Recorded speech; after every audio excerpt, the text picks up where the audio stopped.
those little stainless steel bowls have little chips of colored glass called frit. And when we want to make a small addition, we want to color something quickly, we just take the clear glass out of the furnace, roll it in those little chips of colored glass, they stick to the surface, and we put it in the fire, they melt, and they form a little candy coating of color like an M&M.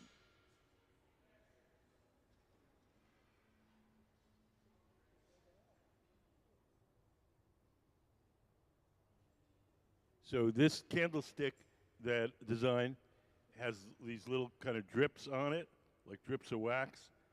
And so in order to add the drips, we're just quickly coloring the glass and adding the little drip pieces. But when we color the glass like that, it doesn't come out perfectly smooth. And if we want to make it perfectly smooth, we use the color bar. Can we put up a color bar photo?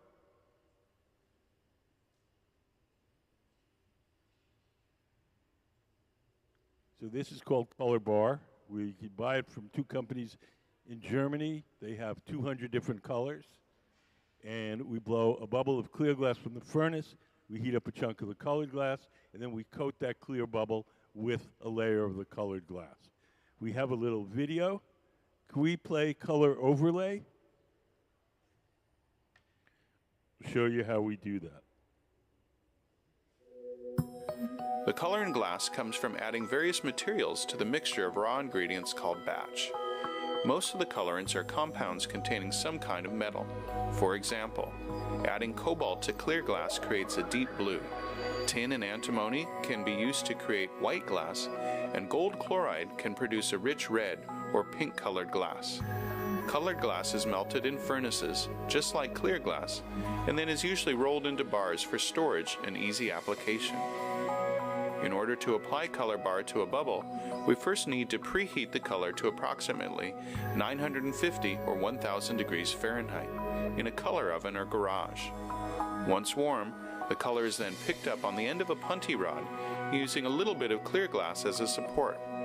The color is then heated in the 2300 degree glory hole to soften it and make it malleable, while another artist creates a small bubble of clear glass on a blowpipe.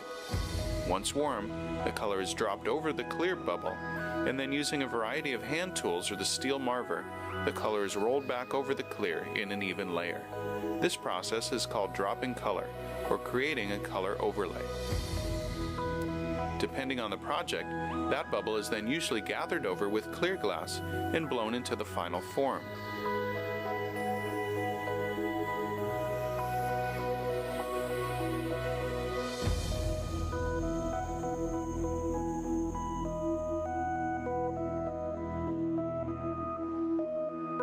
The finished product may appear to be all made from colored glass, but when viewed in cross-section, we can see that there is only a thin layer of color sandwiched between many layers of clear glass.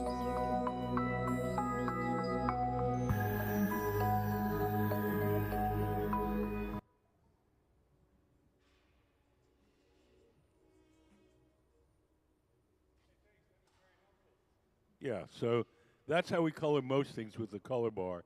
But if we're making small things or things that are not so formal, we'll use the little chips of colored glass called frit.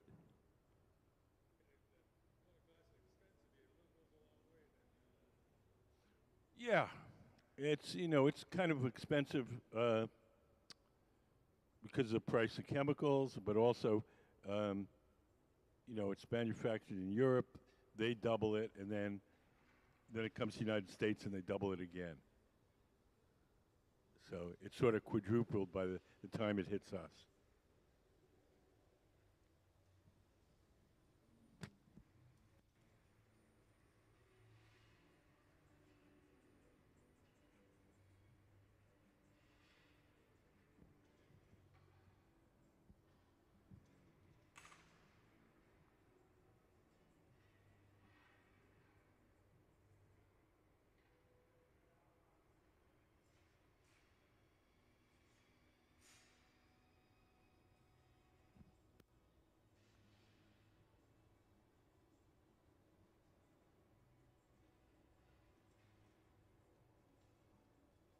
So in the center bench our guest artist, Victoria, is making the parts for her candlestick.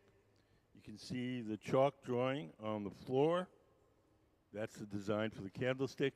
She's going to make it into 3 separate parts, and then she's going to glue the 3 parts together after it cools.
So we have 2 different things going on the 2 different benches.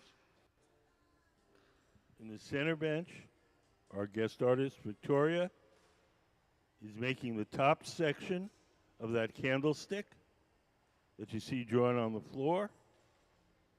Over on the right, Gabe is making what's called a color cup, and we're going to use it to color some cane. Cane is these rods of colored glass that you see here.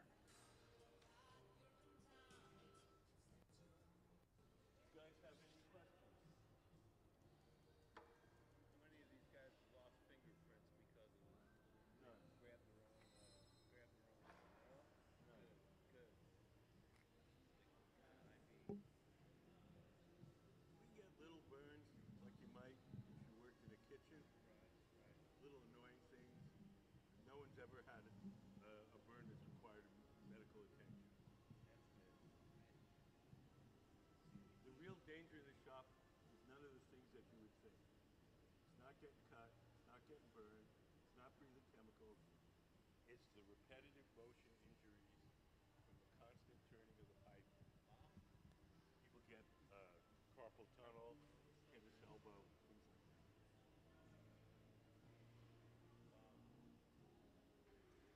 One of our glass blowers was asked, how often do you get burned? And his reply was, only on payday.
stick a colored glass in one hand, torch in the other, and just melt on whatever little detail.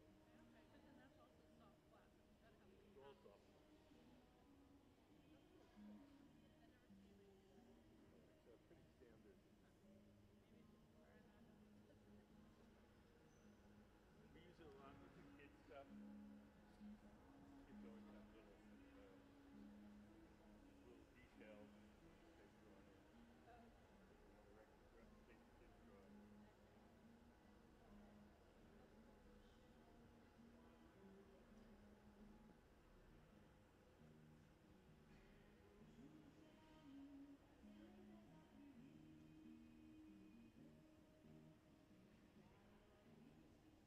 You guys have any questions? Anything you want to know?